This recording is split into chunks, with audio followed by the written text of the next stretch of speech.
And now we're going live. Okay, let's just wait for it. Preparing.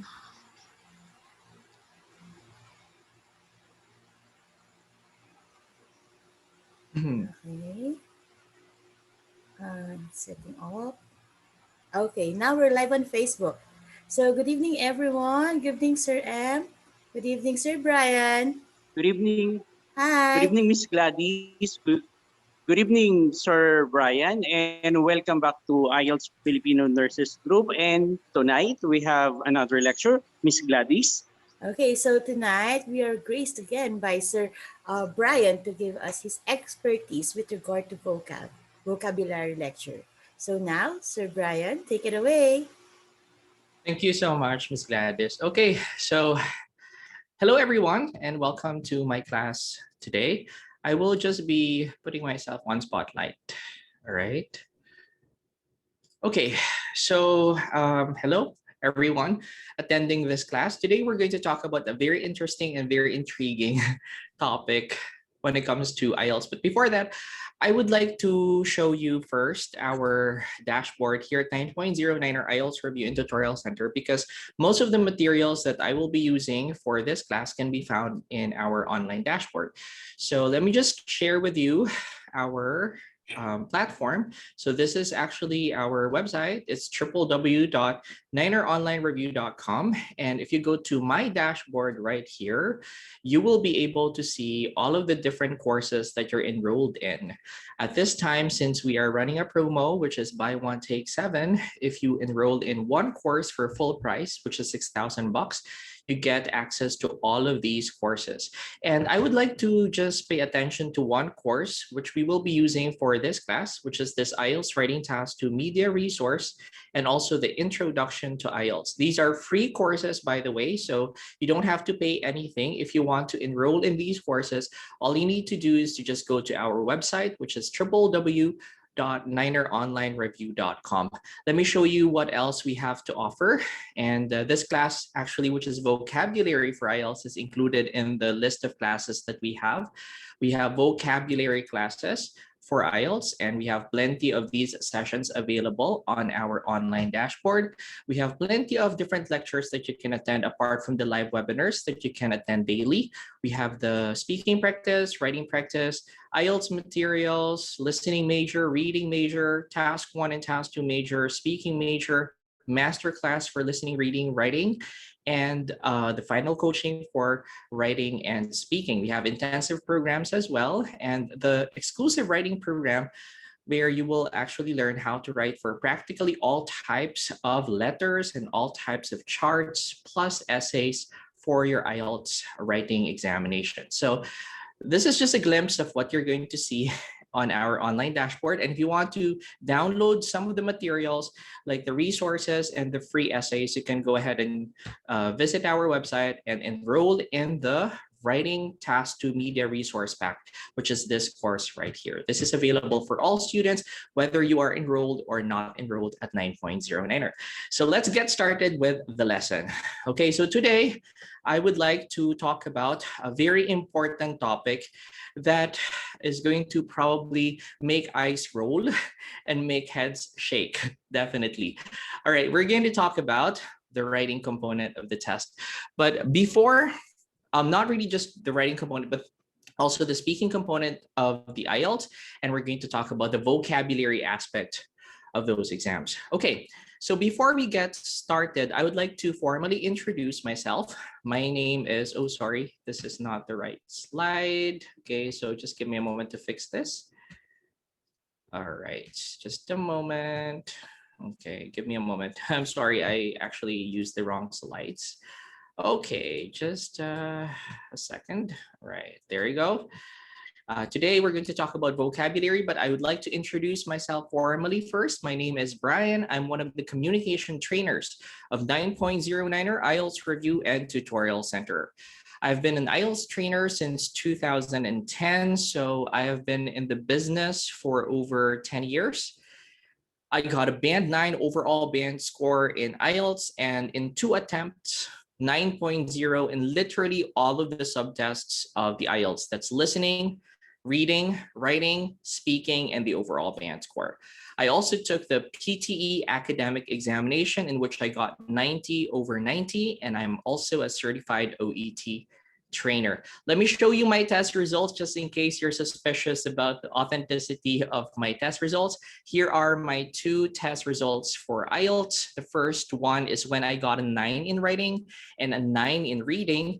And the second one, which I took very recently back in 2019, is when I got a 9.0 in all of the components except for writing, which I scored 8.5.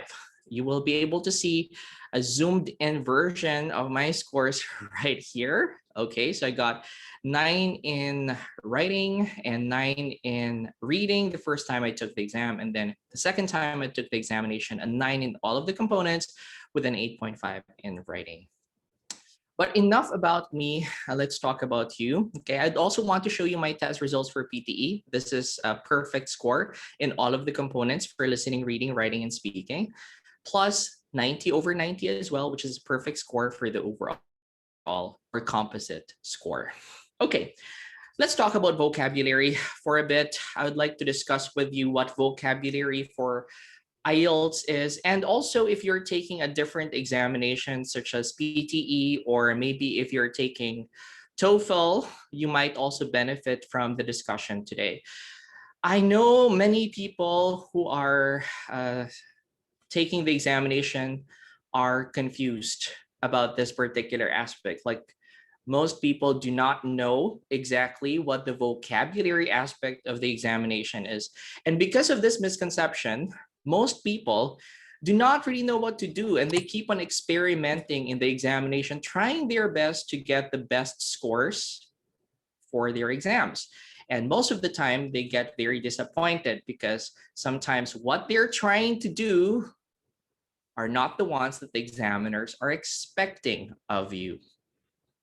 So to make you understand what this examination is all about and how you're going to be graded in this component, particularly for vocabulary and lexical resource, let me show you the band score descriptors for your examination. So I'm just going to very quickly share my screen so that you can see the slide.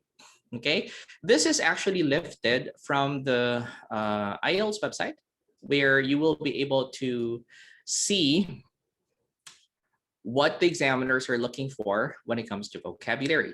Of course, we would want to start with a 7.0 because I assume most of you here attending this class today would require at least a 7.0 in the test. So I'd like to highlight a few pointers here for 7.0.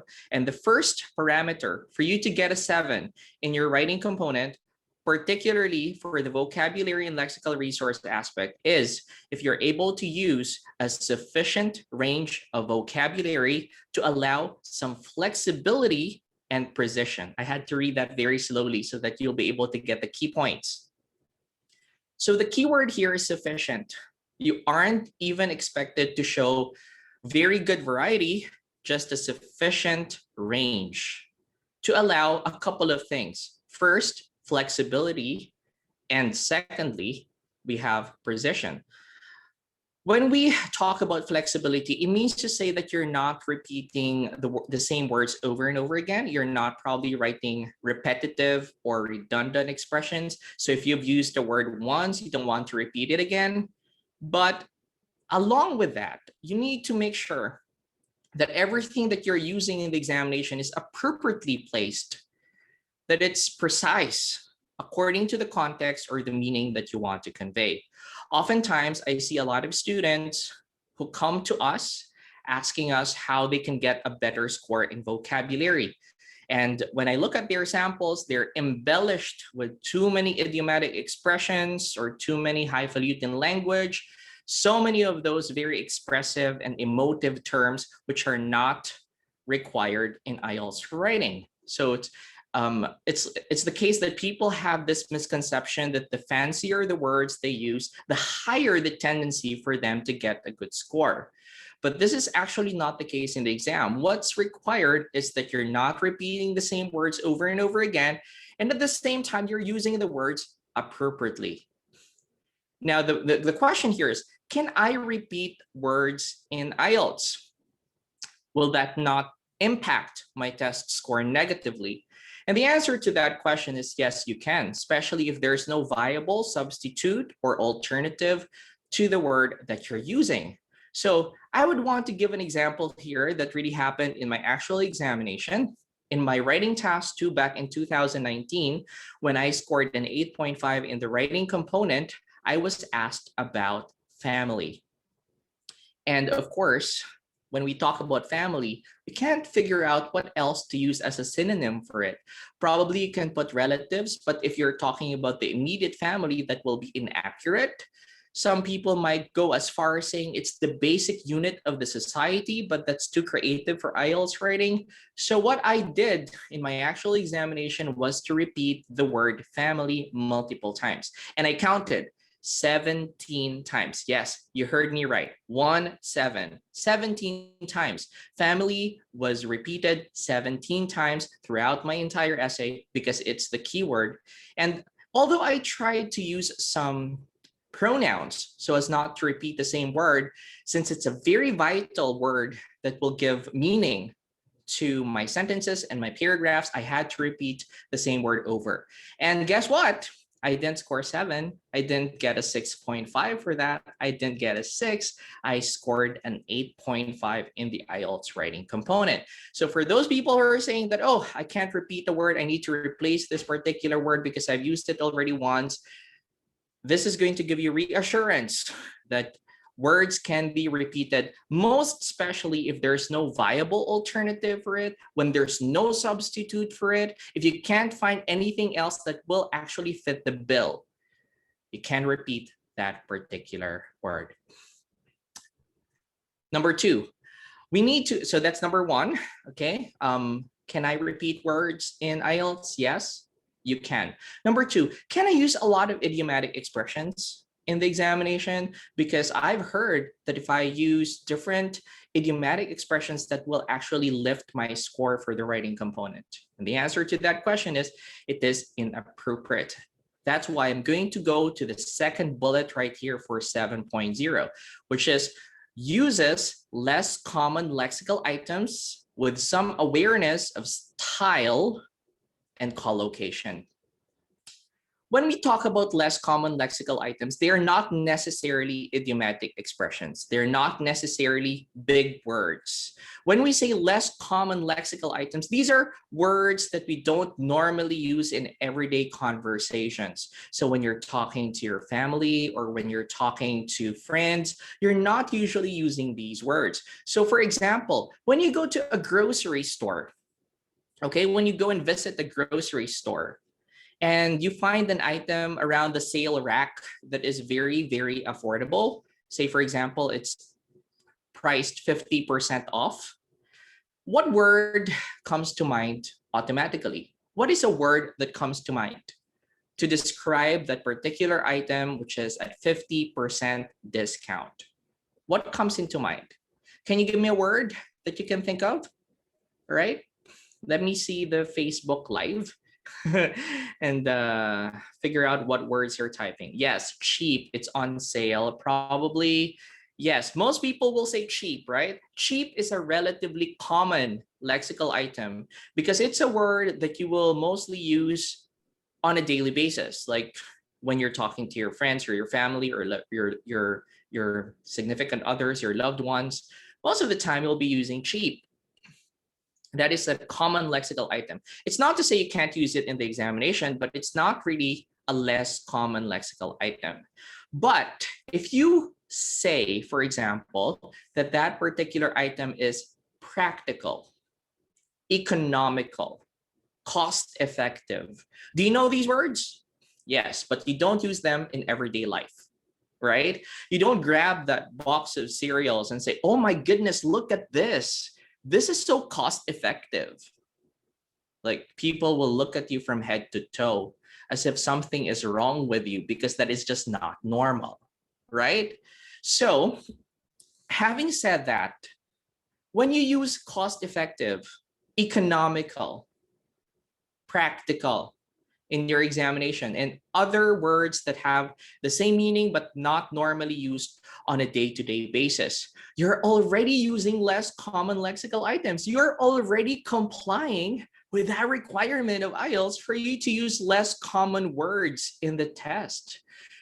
You're not even supposed to go as far as using an idiomatic expression just to prove the point that you have sophisticated English. You just have to use less common items that you don't normally use in everyday conversations. Moreover, it is very important for you to be aware of the style required in IELTS. And IELTS is generally not just any type of essay. This is not feature writing.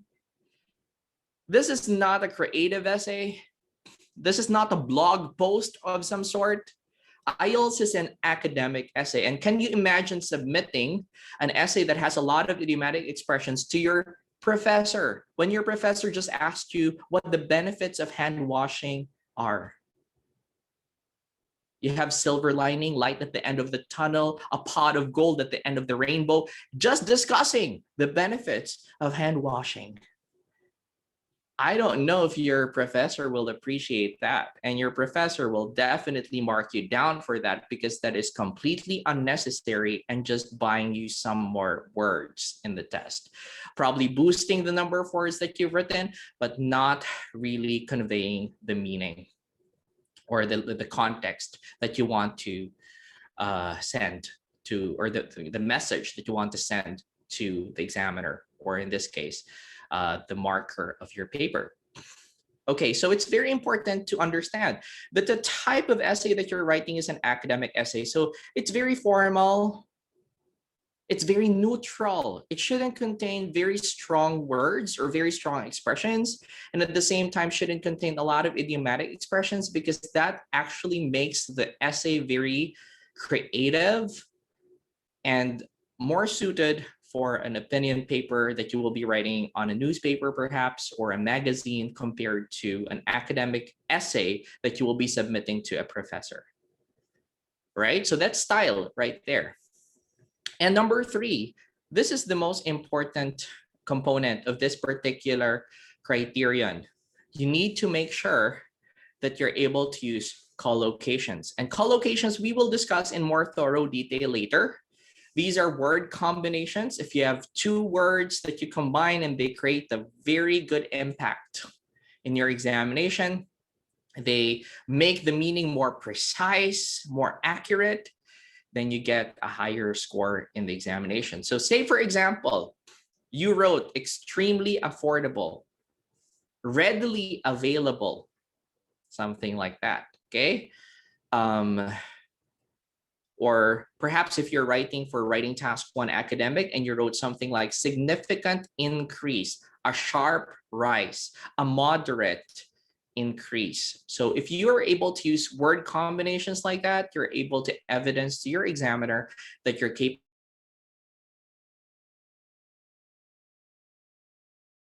that your vocabulary is flawed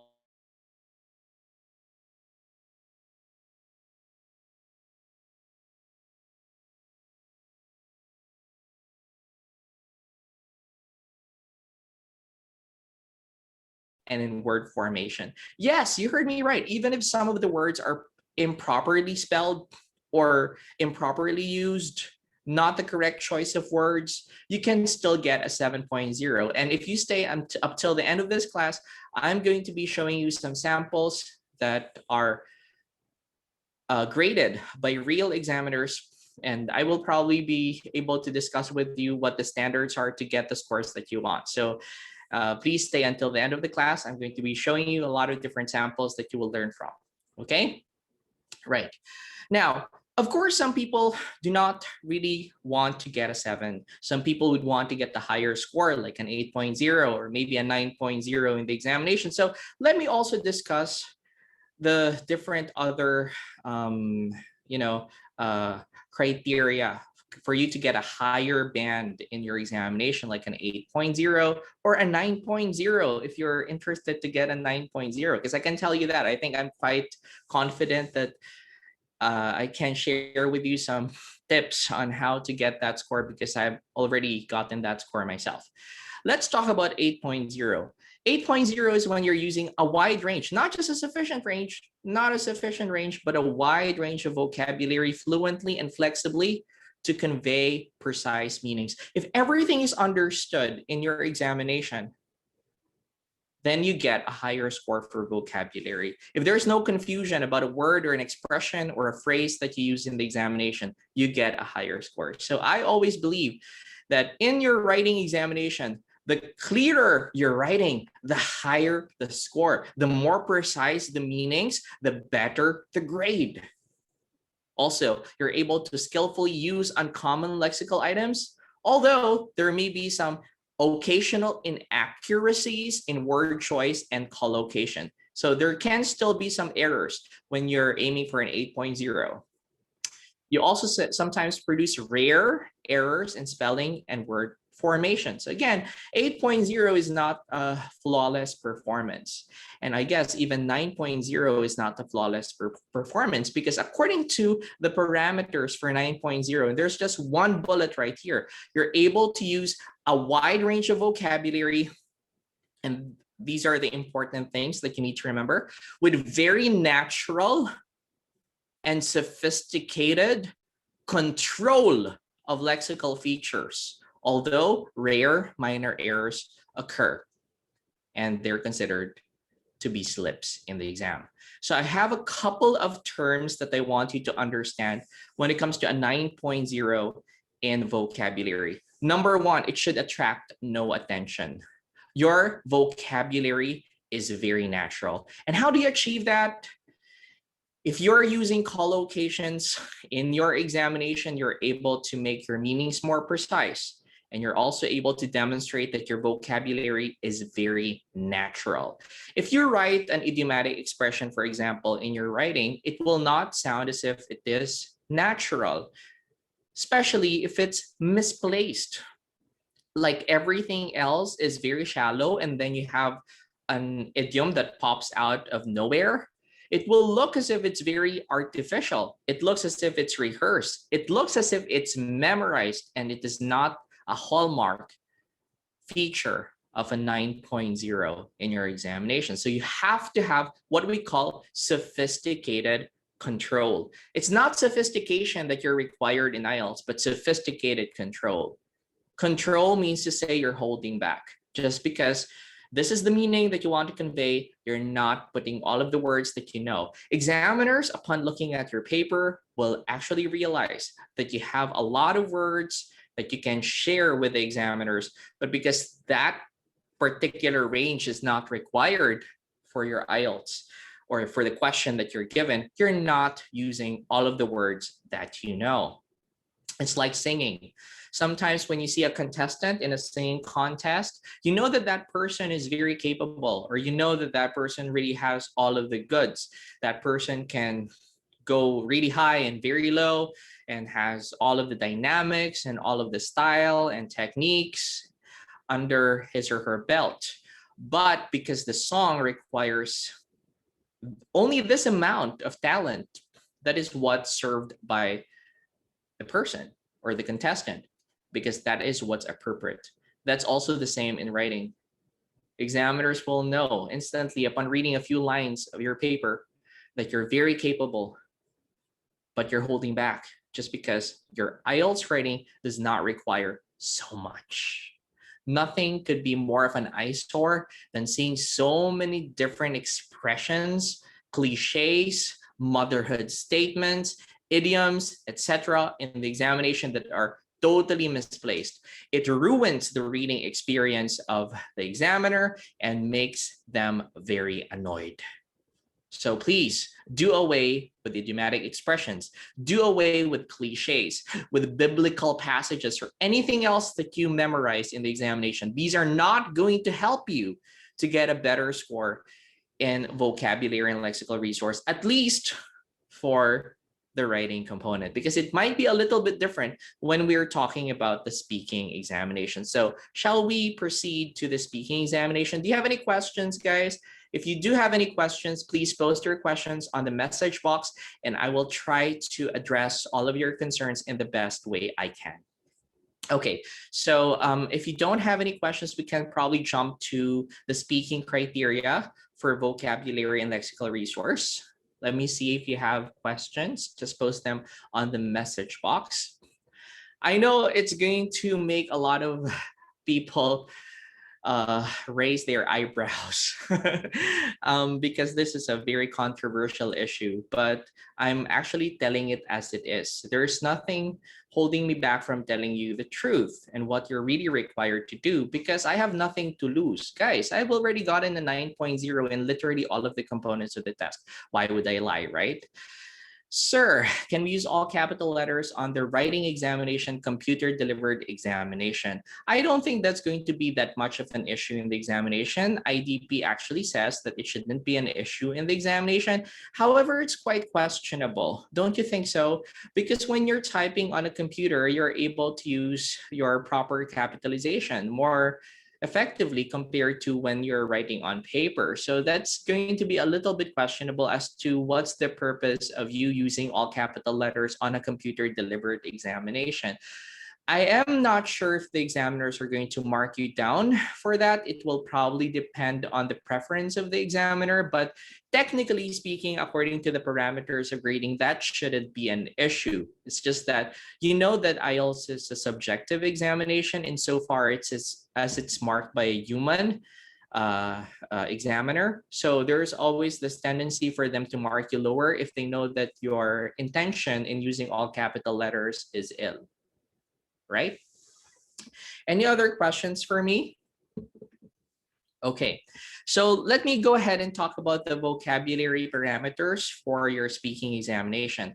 So let's start with 7. I don't want to talk about 6 anymore because I guess most people here require at least a 7.0 for the speaking test. So let's get started with the first bullet right here, which says you're using vocabulary resource flexibly. Once again, the word flexibly is there to discuss a variety of topics. So when you're discussing different topics in the examination for part 1 of the test or for part 3 of the examination, the examiners are testing various competencies and various aspects of vocabulary as well. They're not just asking those questions just because they're interested in what you're going to say. They're asking those questions because they're measuring your range of lexical resource or your vocabulary in the examination. What the examiners are doing is that they're trying to measure up what your aptitude is in the speaking examination, what your range of vocabulary is. That's why sometimes they ask you so many different questions and they do not allow you to finish your answers. It's not a bad thing if the examiner cuts you out and asks you the next question, because that means to say that the examiners want to cover as many topics as possible to also let you have an opportunity for you to showcase the range of language that you have. Furthermore, if you're using less common and idiomatic vocabulary with some awareness of style and collocation, although there are some inappurtencies in your examination, that is a hallmark of a 7. So if you will look at your speaking examination as compared to your writing examination, there's a mention of idiomatic vocabulary for a band 7.0 and over for the speaking examination. So that means to say, sometimes you're impelled to use, in a very natural way, idiomatic vocabulary, okay? Although sometimes they can be incorrectly used, as long as you're able to use at least one idiom in your entire examination proficiently, successfully, and accurately, you're going to get a good score in the test. Okay, use as paraphrase effectively. It means to say that when you're asked a question, you're not copying exactly what the examiner said. So for example, when you're asked, let's talk about colors. What's your favorite color? You don't go and say, my favorite color is blue.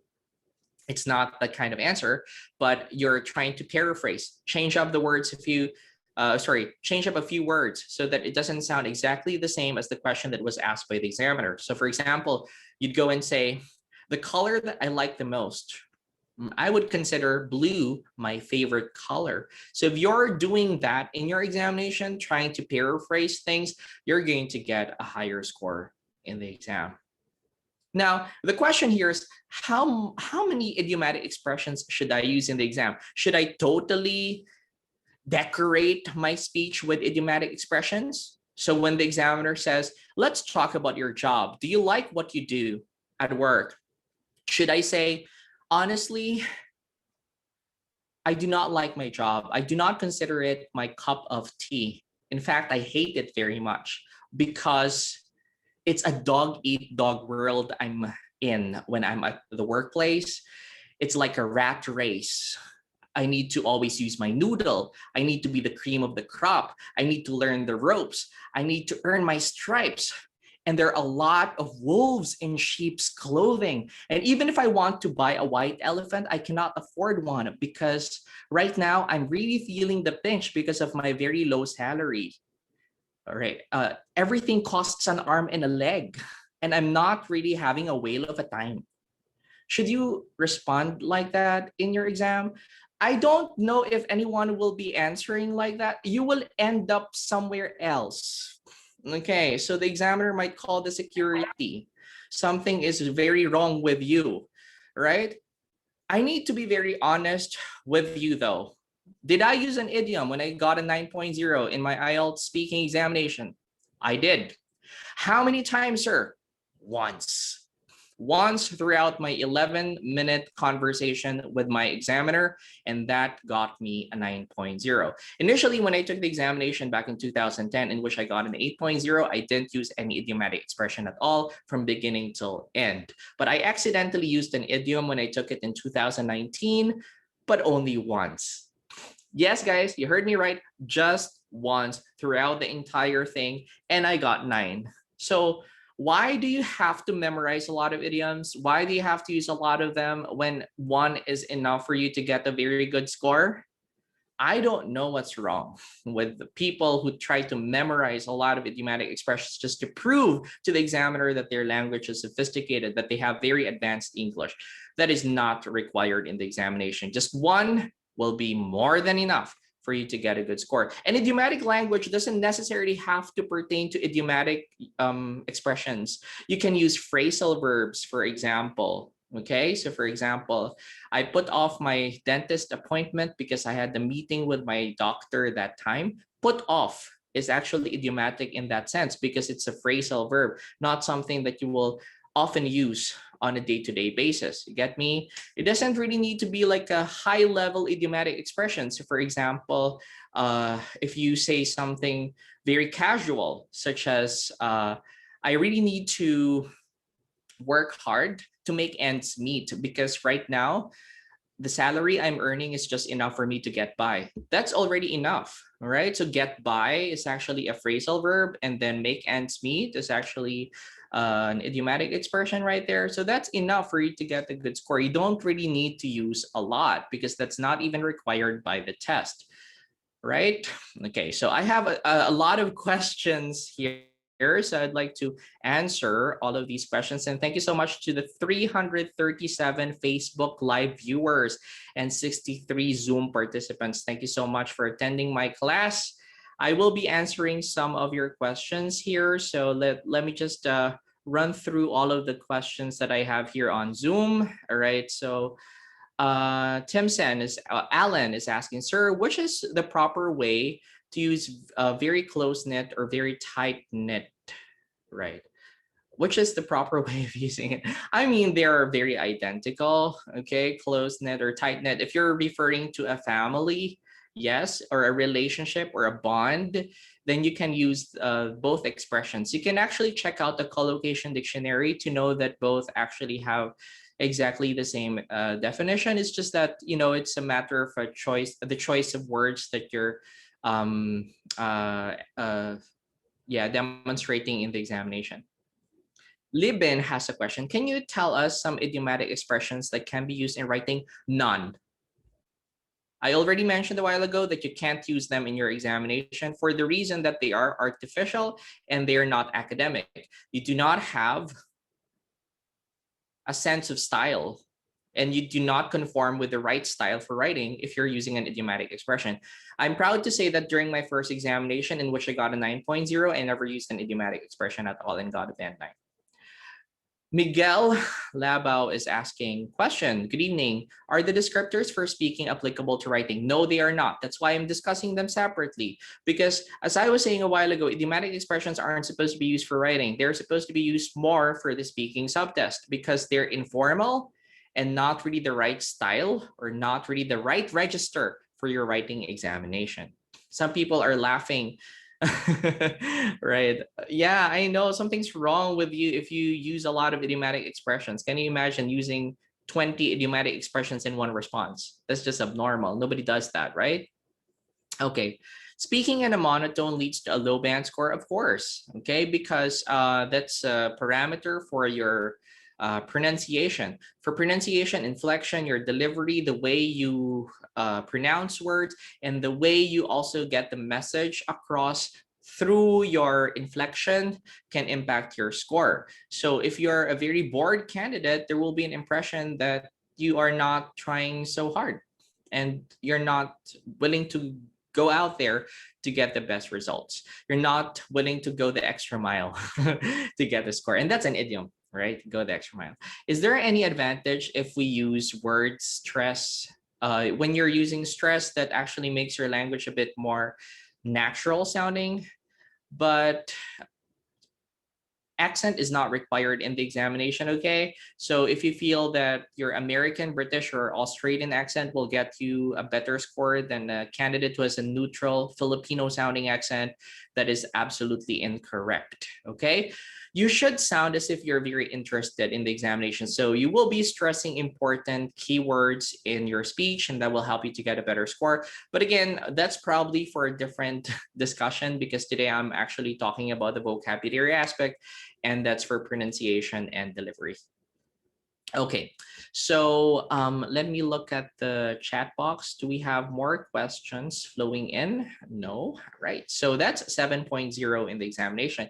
Now what's 8.0? If you're using a wide vocabulary resource readily and flexibly, you're not hesitating a lot in your examination. Oh, sorry, there's someone who's making an annotation. So if you're, for example, not hesitating for too long, you have ready responses, you're not using a lot of fillers in your examination to think of the right word to say, the words are flowing in naturally and you're able to use them in a very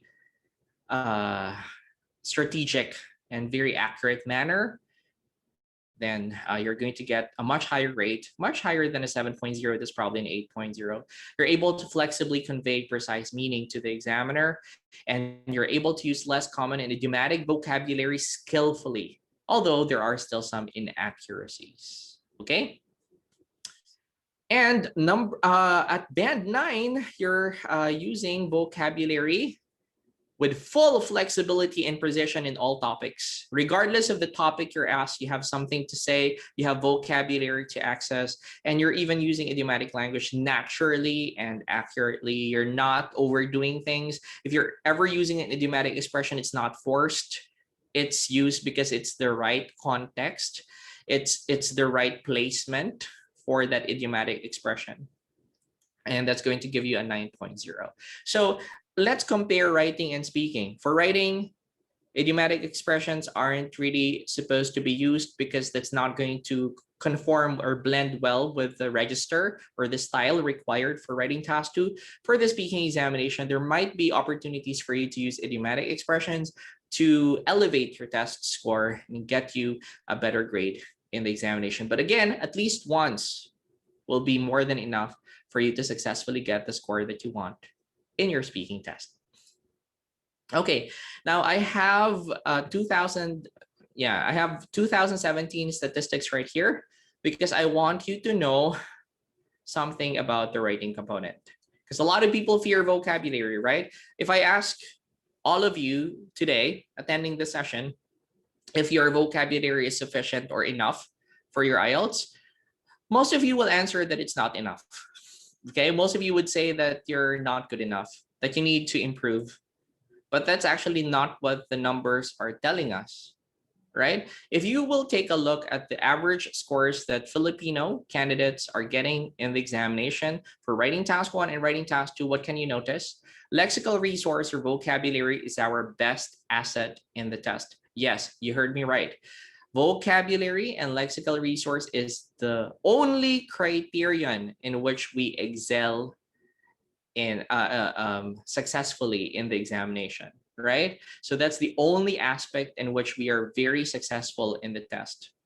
Our task 1 average score for lexical resources is 6.2, and our task 2 average grade is 7. Yes, just average. Yeah, 7.0 is the average grade that most Filipino candidates are getting in writing task 2. Can you see that? All others are actually below 6.0 or below 6.2, right? But our lexical resource average is quite high. Okay, for writing task 1, our main weaknesses are task response and coherence and cohesion. And it's also the same trend in writing task 2, in which we are lacking when it comes to task attainment and coherence and cohesion. But our grammar and our lexical resource are quite high in comparison with our counterparts from other Asian countries or other countries around the world. In fact, it's very impressive that Filipinos usually get 7.0. So if you ask examiners here in the Philippines or even overseas, when they look at the sample writing script from a Filipino candidate, they don't have any problems with their vocabulary. They do have problems in how people respond to the questions and how people organize their thoughts in the test, but not so when it comes to the vocabulary aspect. So I hope this is empowering or motivating, knowing that you're not weak in vocabulary and you just have to make use of whatever vocabulary you already have. The fact that you are with me today, understanding every single word I'm saying, except for that part when I used a lot of idiomatic expressions, actually proves a lot. It means that your vocabulary is quite advanced because you can sit through an entire American movie without the need for subtitles and understand every single word the person or the characters in the movie are saying. And just the same, if you're attending a lecture like this, you don't need subtitles. You can understand everything that I'm saying right now. So that actually helps you to get a better score in the examination ultimately. Okay. Uh, I do have a question here from Monique, and she is asking, does silent pauses and using or give you a low band score? Like, are you talking about fillers?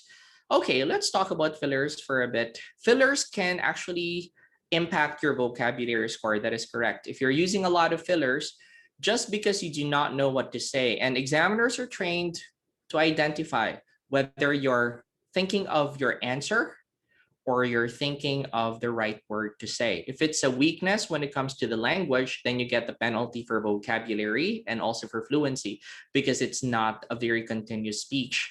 But at the same time, if you're using ums or us just because you're not yet ready with the correct answer, remember that in your speaking examination, you will not be graded based on your responses. Your English is the one that is most important. Your language is of utmost priority in your examination. Even more important, an even more important component compared to the responses that you're giving to the examiner.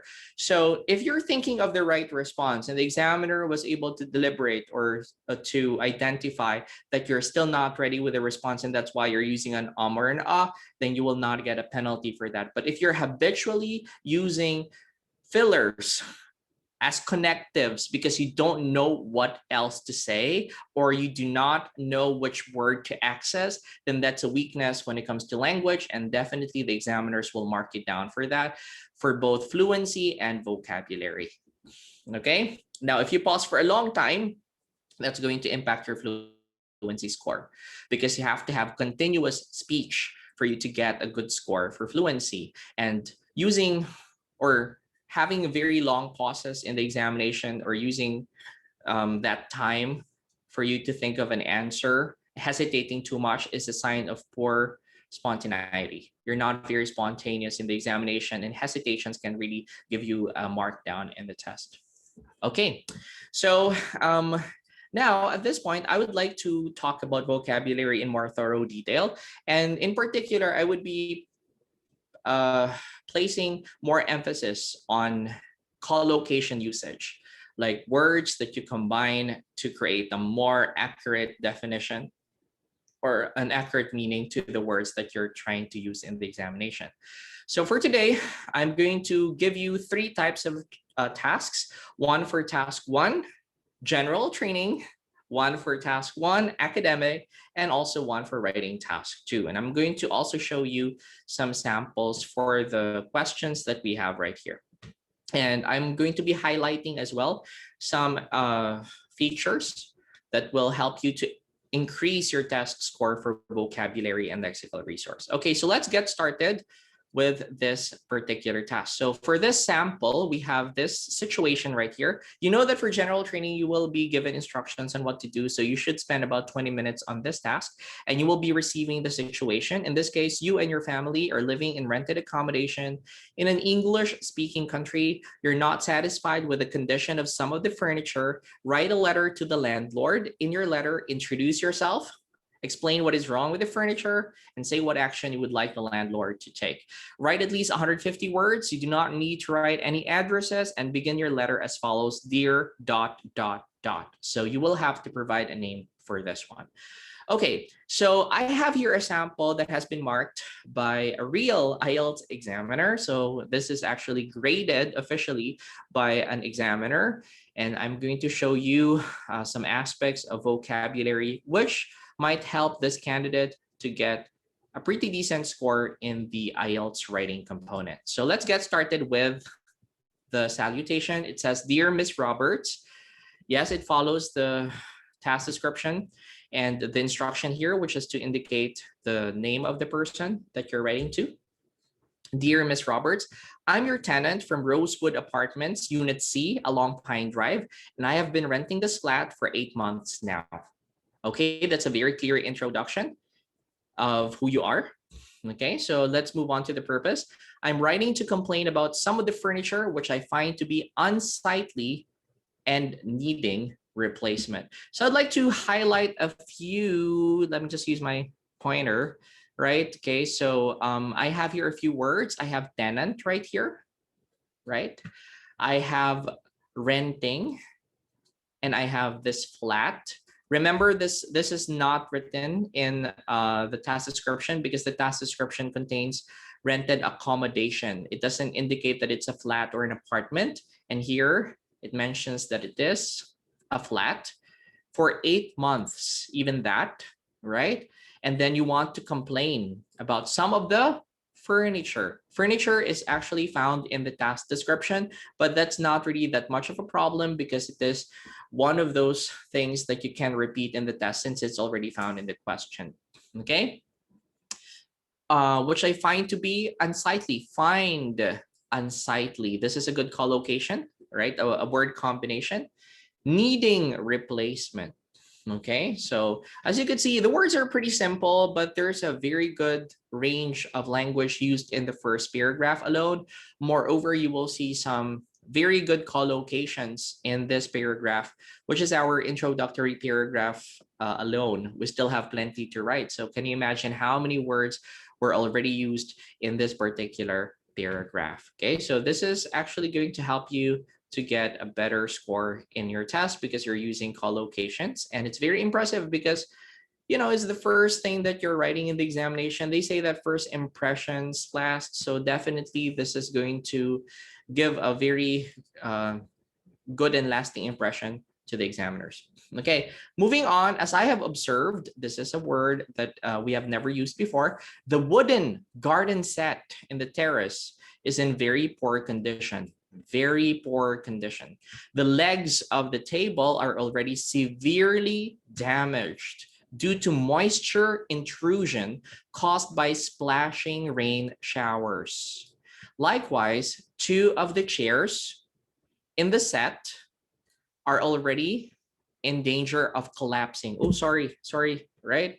Danger of collapsing because of broken reinforcement bars.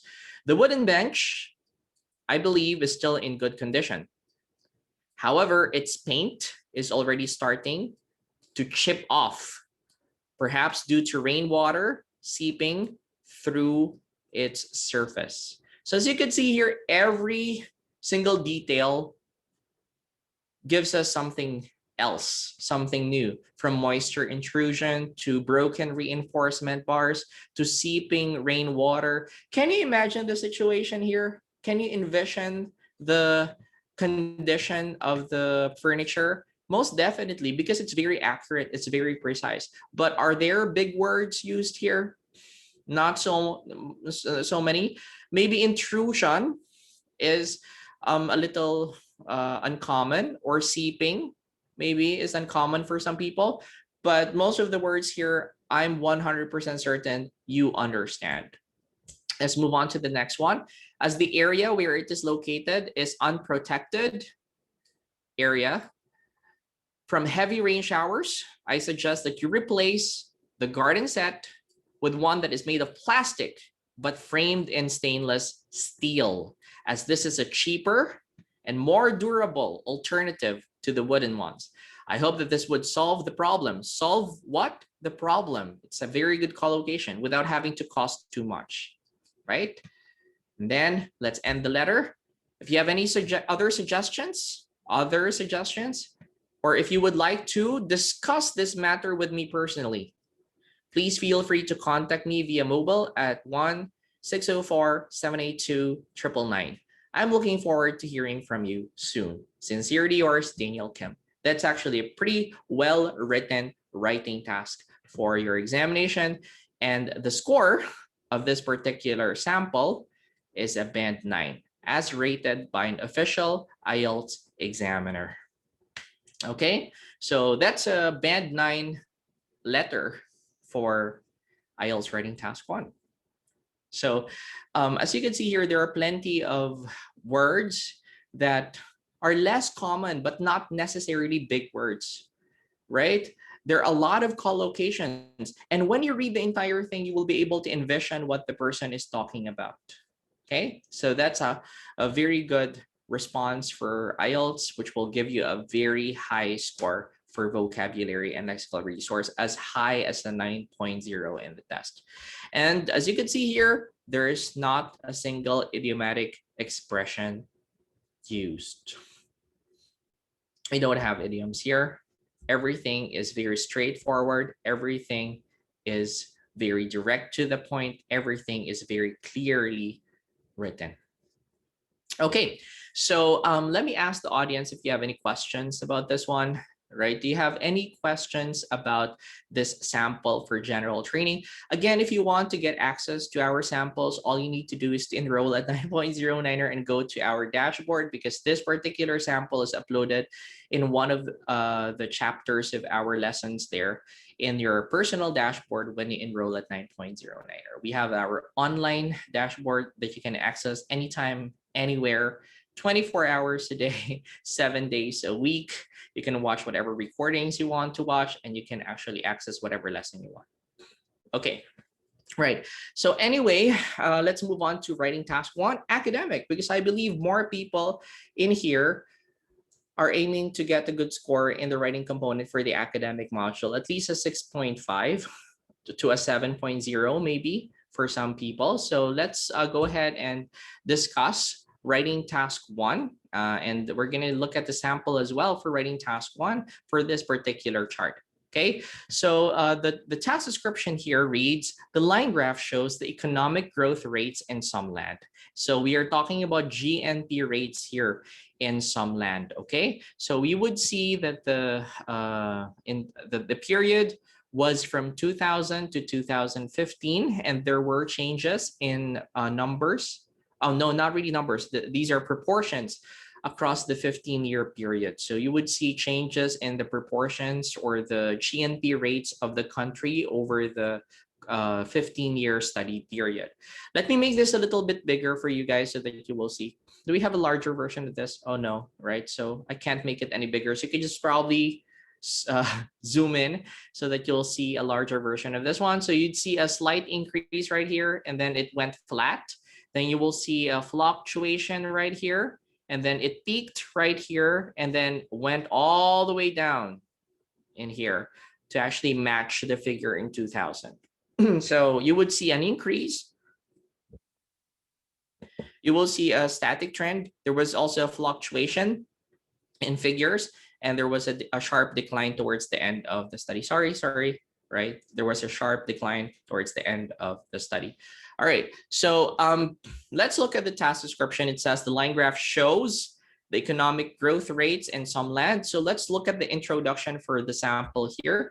The line graph provides information. Of course, you don't need to change line graph anymore, right? Some people are so addicted to paraphrasing that they want to change everything. But remember, not everything can be changed, especially if the type of chart is in question. You do not want to paraphrase anymore. Just copy it as it is, right? But of course, shows is a word that you can still paraphrase. So here we used provides information about, okay? And then here we have economic growth rates, and we changed it to GNP rates because that's the one in the chart.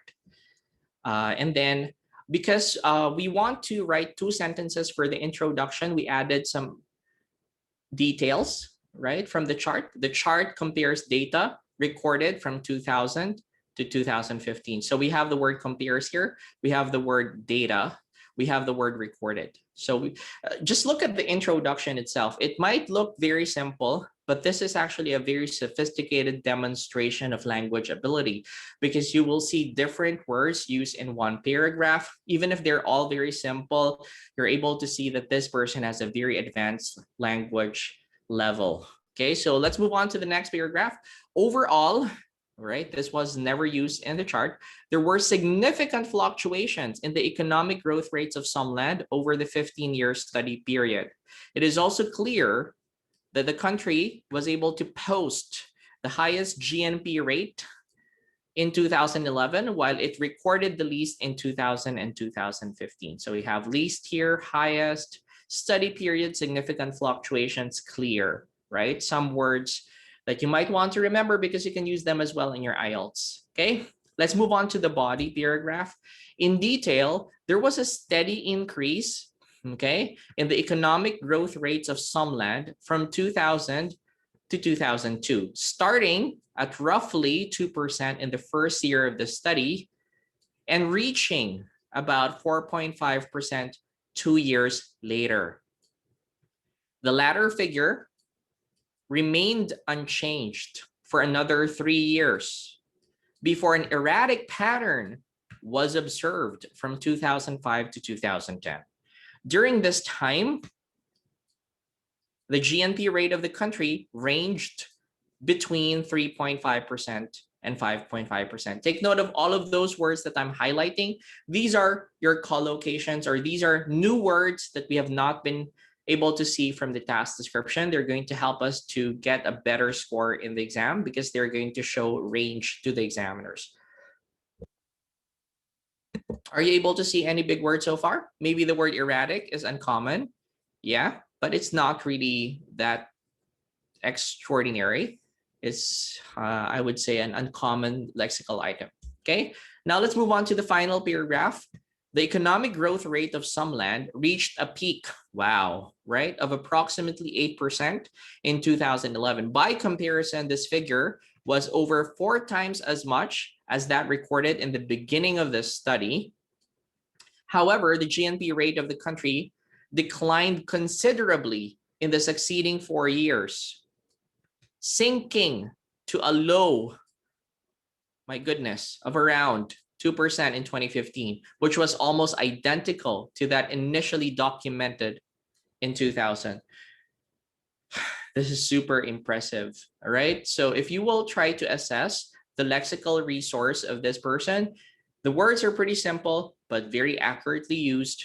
We have a very good range of vocabulary right here as well. So definitely this is going to get you 10-9.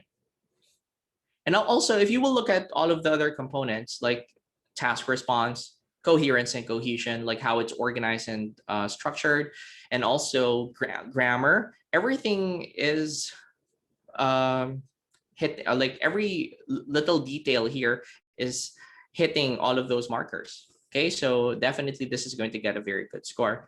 However, I would probably say that the great majority of you guys attending my session right now cannot attest to yourself that you can write to this level. Am I correct? Am I correct in assuming that not all of you can confidently say that I can write to this level? Like, everything's going to be perfect. I'm going to be able to use all of those words, like reach a peak, 4 times as much, considerably declined, right? Or sinking to a low of, identical to that initially recorded or documented. I mean, not everybody can confidently say that you already have that inherent vocabulary in you. Am I correct? Yes or no? Yes, I'm very, very certain. But most of you probably would also want to figure out how you're going to at least pass the exam, even with your limited vocabulary. And that's the problem sometimes, because as teachers, we want you to be the best. We want you to uh, practice so that you'd be able to get the highest possible scores. But we also want to be very realistic. We also want to make you understand what level you're supposed to reach to get the scores that you want. So insofar as we are presenting to you very good samples that you can actually emulate so that you'll get top scores in the test, we also want you to be very practical, very realistic, and know what standard it is required by the examiners for you to get the scores that you want to get out of the country, move to your overseas destinations, and live a better life. So do you want to see a sample that's a little lower than 9.0, lower than 8 perhaps, probably 7 or below? Let me know, right? Please chat or message me on the message box if you want to see what level it is required for you to get above average results but not perfect in the examination. Okay, so yes, I'm seeing a lot of yeses. Okay, so great. Let's go ahead and read a sample.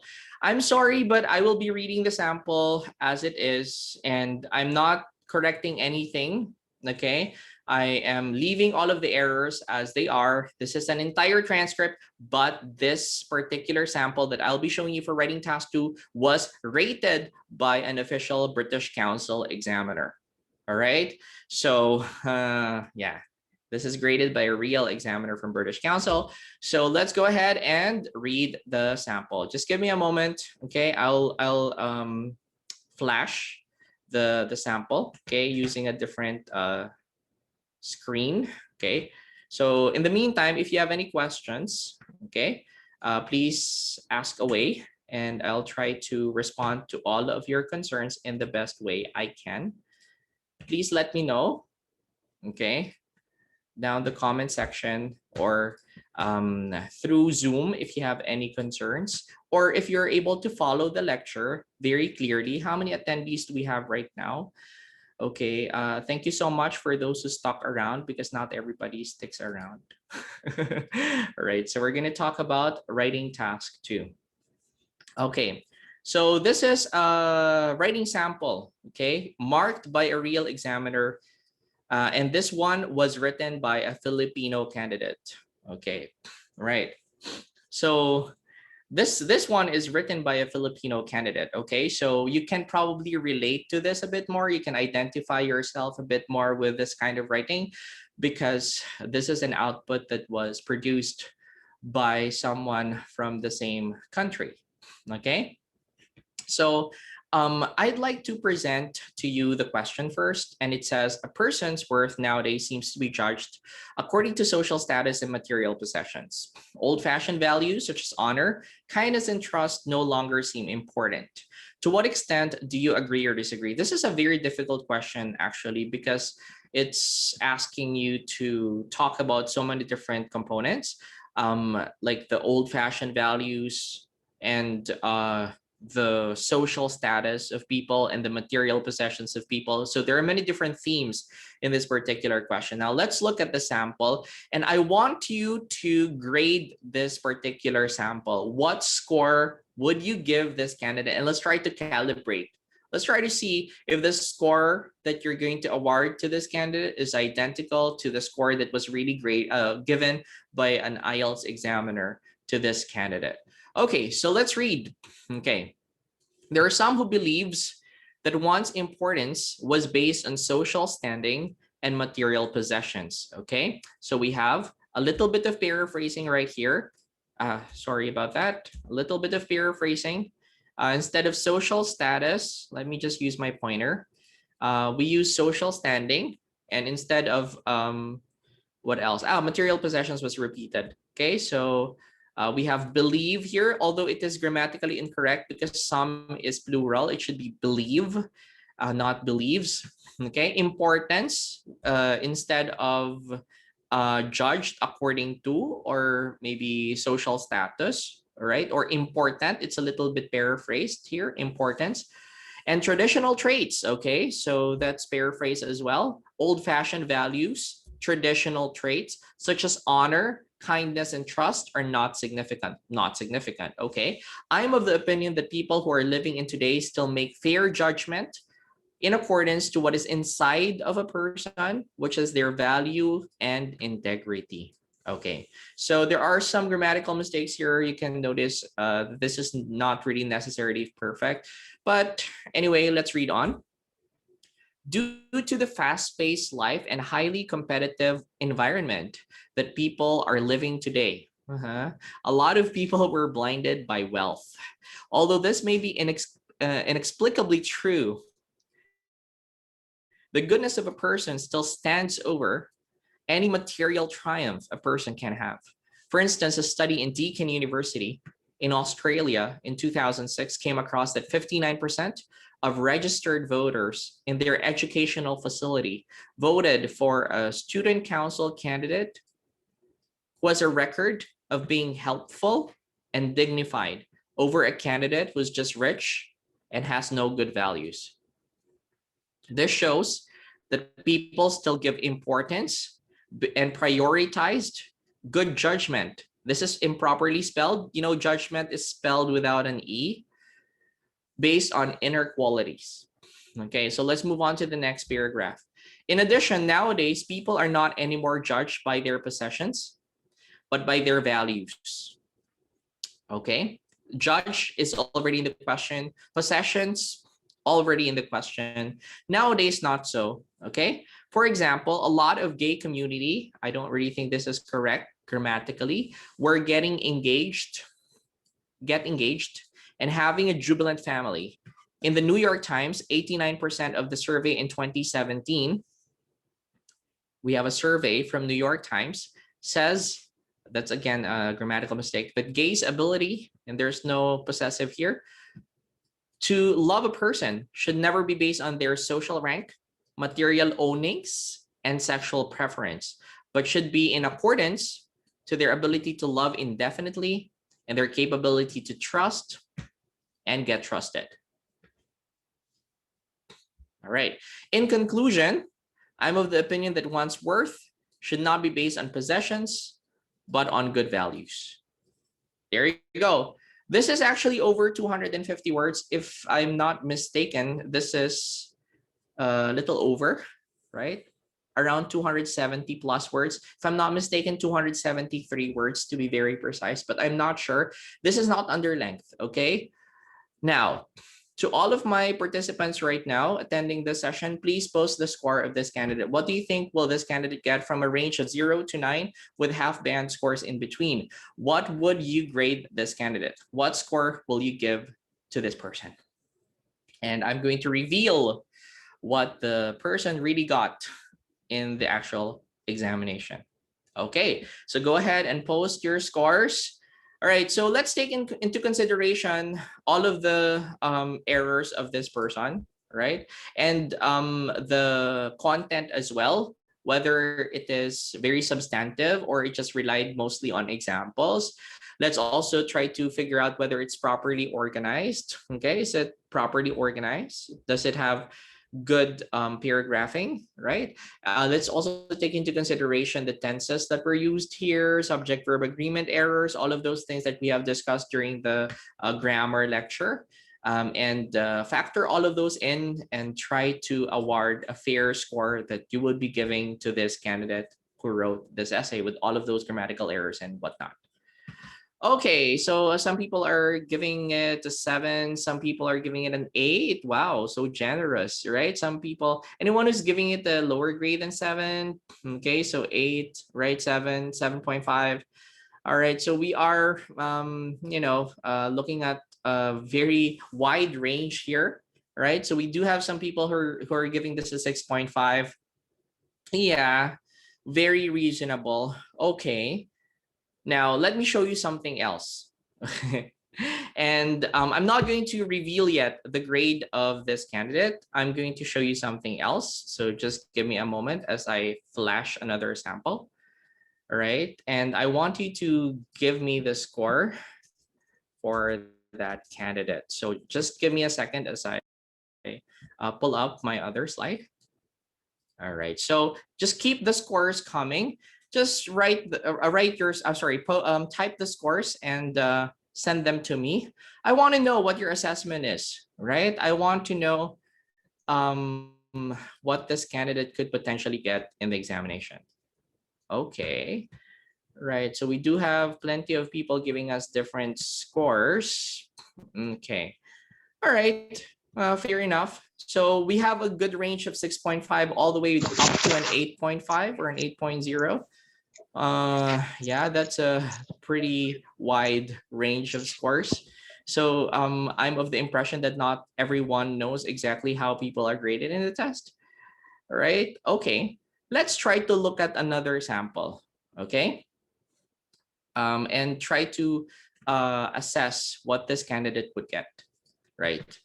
So this is another candidate, Filipina candidate who took the examination. Let's try to read the sample of this candidate. Okay, so this is how it's written. It's for the same question, right? We as a society have come to value outward appearances of material success and wealth. Moreover, other people believe that character values such as compassion, honesty, and trust have become irrelevant to our current society. The author strongly agrees with this statement, and this essay will describe and illustrate this growing trend in the future. Wow. Humans have always taken pride in their material possession. These possessions represent one's hard work and perseverance. For example, the ability to purchase a house represented a stable income. And this is improperly spelled. I didn't change it. Epiaple are proud to have a stable paying job. That's people that in turn affords them a good home. But to judge one's worth solely on their ability to earn is misguided. How one earns should also be taken into consideration. In the past, some who becomes affluent by lying, cheating, and stealing would not be admired. Yet in our current society, people have become blinded by the glitz and glamour of the rich and famous that they do not consider the manner in which affluence was achieved. In our society's eyes, the end now justifies the means. Social status is a byproduct of affluence. Wealthy generally makes someone powerful and important, and these attributes help improve one's social status. For example, a person who wears a suit and drives a BMW would be higher in the social status ladder than someone who dresses casually and drives a Nissan. This status, in turn, affects how society would treat one over the other, how society would admire one and ignore the other.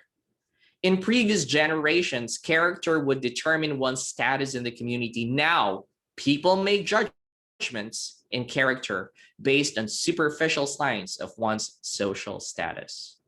In the final analysis, our society has progressed and developed by leaps and bounds. However, we seem to have taken a step back on how we value our own worth and that of others. We have come to value material possessions and use people instead of the other way around. While I strongly agree that this trend is evident in our present society, I do not necessarily see this as a positive. We should not be so superficial and shallow that we let outward signs of material worth and status be used as a criteria to judge someone's worth and that of our own or our worth as well. I hope we can bring back the days when one's character was more important than any material possessions of a time when the means was just as important as the ends. And this is actually a band 7, as you can see, rated by a real examiner. Now, in comparison to the sample that I showed a while ago, what do you think is the correct score of that candidate? So post your final answers. All right, so that's 7. What would be the grade of the other candidate? Right. Let's try to see. So you're changing your mind? Some people are reducing the scores, adjusting the scores. Yes. Okay, go ahead. All right. So what would be the potential score of the candidate? So I'm seeing 6.5s, 6s. I'm seeing some people who are still grading it a 7. Same benchmark as this particular sample. Okay. My final question is, before I announce the score of that particular candidate, is this one who got a 7.0, the most recent one that I read to you, did this person generally employ a better range of vocabulary compared to the first one? Yes or no? Yes or no? Your answer will determine whether that one got a lower score or a higher score than this candidate. And some people are posting yes. Okay, that's quite interesting. Yes. Well, when you look at it superficially, this candidate who wrote for the latter essay actually used more words, more expressive language, a lot more of those idiomatic expressions, right? Yeah, like the and justifies the means, some sayings or quotations or cliches. And as we have learned a while ago, they are not going to give us a better score in the test. They're not going to help us to elevate our score. And although that sounds very sophisticated, it's not going to help us to really increase our grade. So if there's anything that's helping this candidate get a better score, that's probably that this person has better grammar compared to the other candidate. But here's the deal, guys. The first candidate, whose vocabulary is actually quite simple, and the way the writing was executed was also simple, is also a band 7 candidate. Yes, so those people who got the correct answer, congratulations. It's a 7.0 in the test. So what I'm trying to say here is that, yes, the latter candidate who wrote a better writing task actually has a better range of English proficiency, or can demonstrate a wider range of vocabulary and can write better, much, much better than the other candidate. But to the eyes of the examiner, because they're looking at the parameters for grading, there are more violations in that writing sample. If I were to probably assess the candidate, I think the candidate can get all the way up to an 8 or an 8.5. However, she actually used a lot of idiomatic expressions, creative language, cliches that are not necessary in the examination, reducing her overall vocabulary score. So insofar as she's trying to use a good range of words, they're offset by those illegal words in IELTS or illegal expressions that are going to pull down her scores, as opposed to the other candidate who used simple vocabulary and sometimes misused some words, but didn't really get a lot of penalties for the writing that he produced. So between the two people, nobody is better. Both of them are pegged at a 7.0 in the test.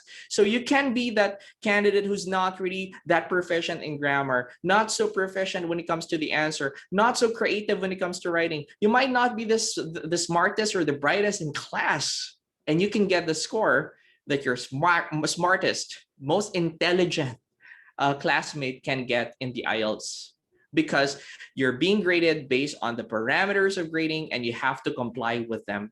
You're not being graded as to whether you have the ability to very proficiently demonstrate the wide range of vocabulary. Your adeptness is immaculate in the examination. It's not going to be like that.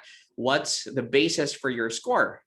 It's the band score descriptor for vocabulary and lexical resource. So I hope that this encourages you to write, because some people fear writing.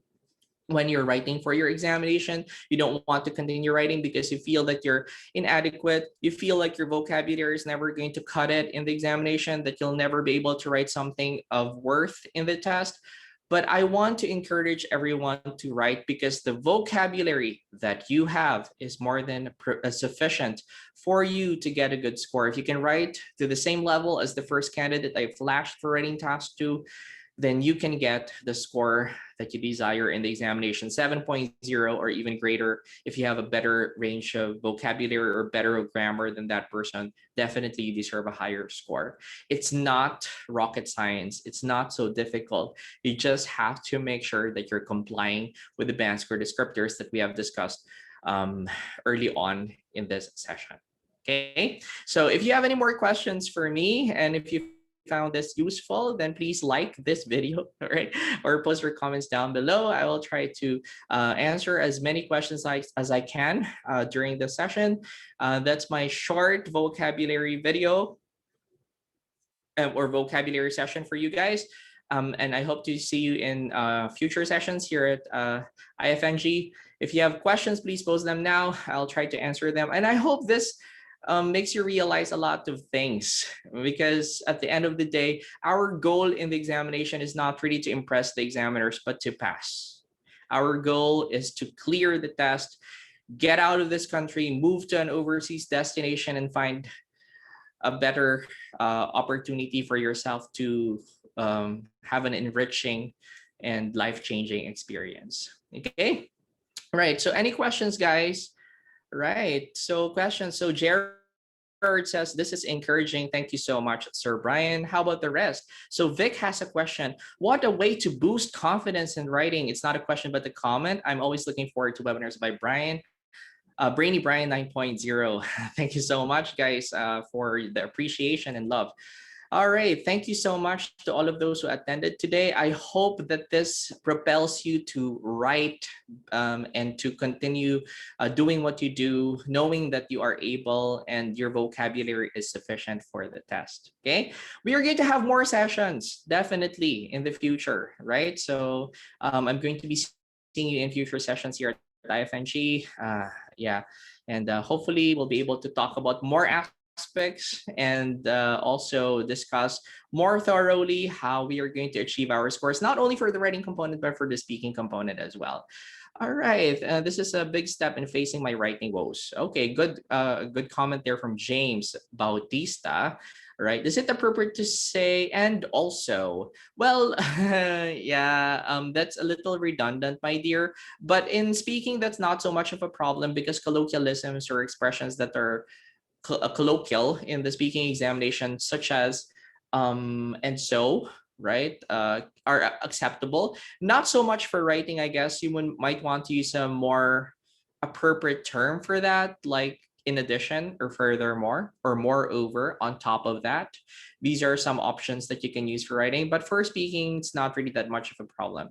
I hope I can get at least half of the speed on the way you speak. Well, Sel, thank you for that very nice comment, because I need to also tell you something about the pace by which you speak. It's different for different people. Some people speak much more slowly compared to others, and what's important is the regularity of your speech. It shouldn't be too slow, though, that it sounds labored. But if your speech is quite slow, it's okay as long as it's regular, that you're not stumbling upon words that you're speaking or pronouncing just because you're too fast, or you're not also at the same time forgetting what you're supposed to say because you're too slow. So you have to find that perfect pace for you, because it's an individual thing. Some people might speak faster, some people might speak more slowly. What's important is that your speech is regular. It doesn't sound as if you're putting in much effort. It comes out naturally. All right. Okay. What else? Zarina has a question. Just want to know, if the second example was to be graded in speaking, will she have a different score? Yes, perhaps that person might get a different score. However, again, this is for writing, and the way she attacked the question is too creative, and perhaps this is going to get the better score in the speaking component of the examination. Probably if the pronunciation is good, then more or less an 8.0 or even greater. But for the writing component, it's just not going to cut it because there are so many lapses when it comes to the vocabulary aspect. There are a lot of rules that were violated in that particular sample.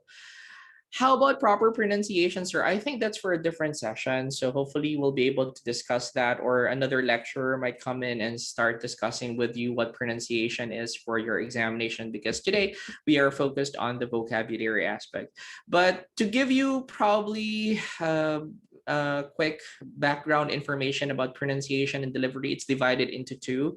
You have to pronounce well, and you also have to deliver well. So your level of commitment and also your confidence level and the way you put emphasis on the keywords and the way you stress some of the sounds will help you to increase your test score. It's not just hitting all of the vowels and consonants and pronouncing everything correctly. It's also about the effort that you're putting into your speech, so that the examiners will also realize that you're in it to win it and you're not there just to basically demonstrate a very flat kind of speech.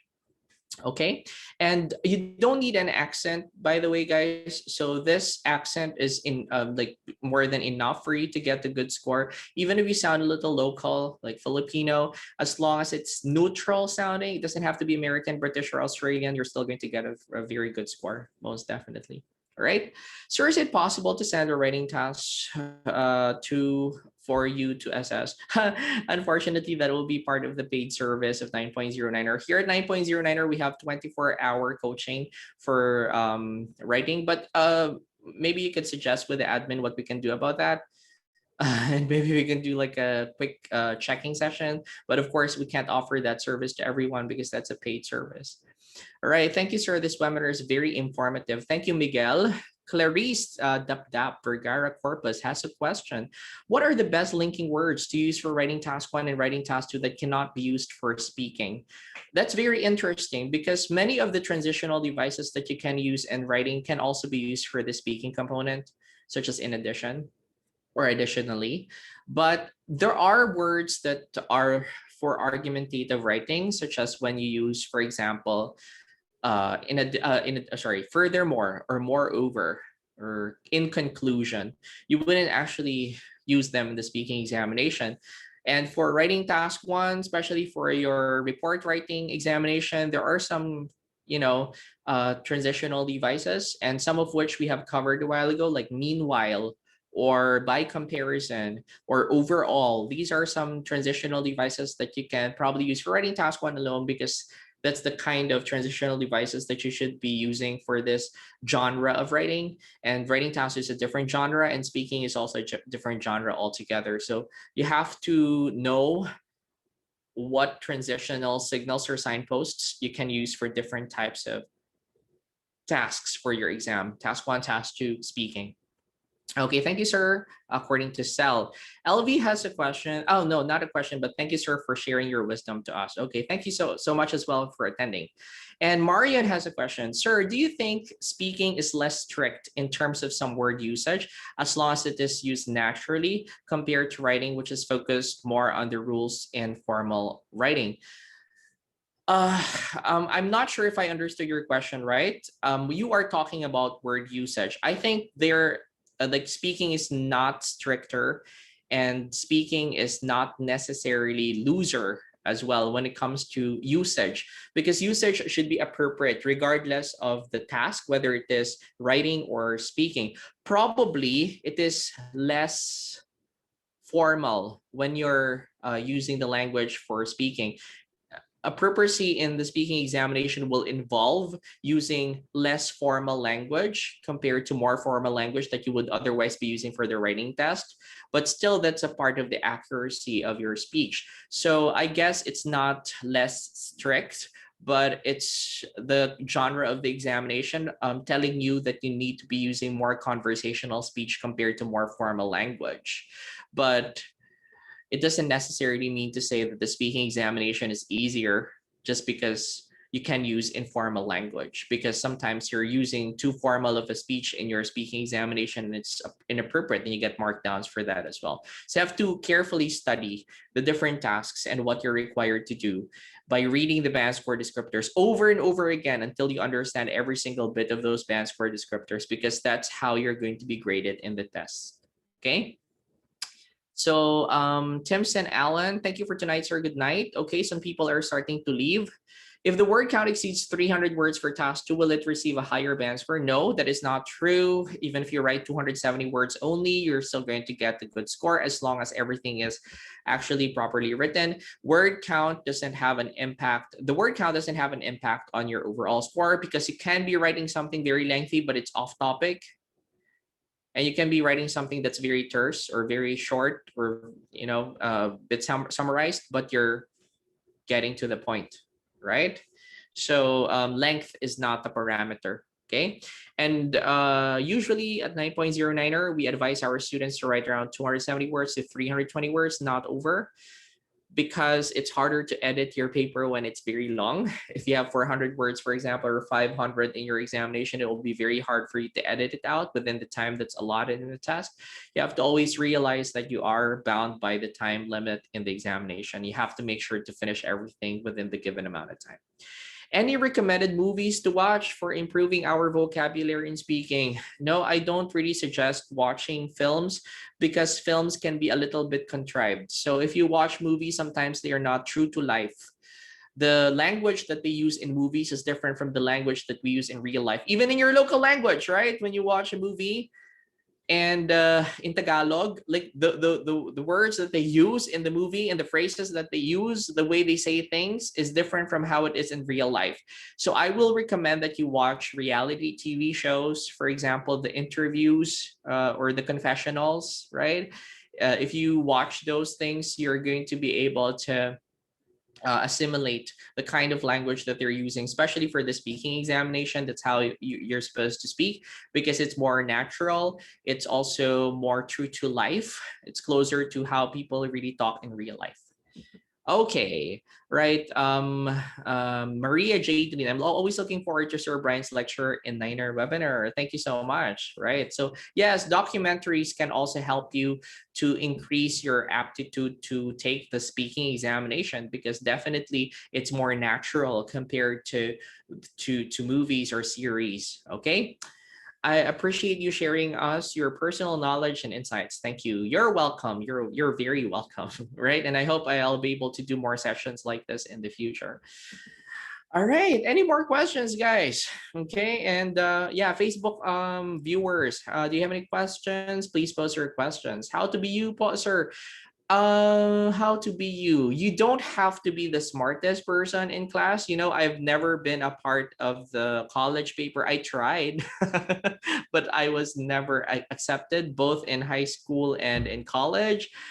It's okay. You don't have to be the smartest. You don't really have to be the best, but you have to study hard and you have to learn the proper strategies. You need guidance. You need a teacher who's going to help you and improve your skills so that you'd be able to ace your examination, because the test is not the test of your natural English ability, but a test of your test taking strategies plus your English. So if your English is naturally good, it is not sufficient to get a good score in the test. You also need the test taking strategy portion, and a good coach or a good teacher can be able to teach you that. And I'm so grateful because I was also a student of 9.09er. Sir Irvin was my teacher and all of their lecturers of 9.09er, because they guided me, honed me, and taught me everything that I needed to know to ace my examination. I just made sure to work hard, practice regularly, and commit to the process of learning. And eventually, I was able to get my desired scores. And with constant and continuous practice, I was able to clinch a band 9 in literally all of the components of the examination. You don't have to be the best. You don't have to be always a dean's lister or an overachiever. You just have to know what to do in the examination. You have to be guided so that when you take the examination, isn't it a very comforting feeling when you take the examination and you leave the hall, the testing room, you know to yourself that you got a good score, Does it not feel very comforting that when you walk out of that room, you know to yourself that you did well in the exam and you're just waiting for your test results because you did so well in the test? As opposed to when you leave the room and you have a lot of questions. Did I do well in the writing test? Did I answer the question correctly? Was I able to comply with this and that? And you have a lot of doubts. And that's something that you will be able to get if you have a good instructor who tells you everything as it is, right? And is not holding back information. Okay. Right. Listen to TED Talks. TED Talks are all also a little bit rehearsed, but that's very good for the long turn part of the speaking test, part two, in which you have to talk for 2 minutes. Okay, I think that's useful for part two. Not so much for part one and part three, but for part two, yes. Sarah has a question. Very impressive, coach. Oh no, this is not a question, but the comment and motivating as well. Thank you, sir. You're welcome. Right. Thank you so much, Sir Brian. All the best, and may God bless you more. Thank you as well, Maggie. Right. Did you have any timetable? Yes, I was really planning to take the examination back then in the span of 3 months. So I actually prepared for the examination 2 hours minimum per day for 3 months. I enrolled at 9.09er back then, and the coaches motivated me and encouraged me to do well in the examination. So I trained hard, and they were actually gunning me and honing me to be their successors.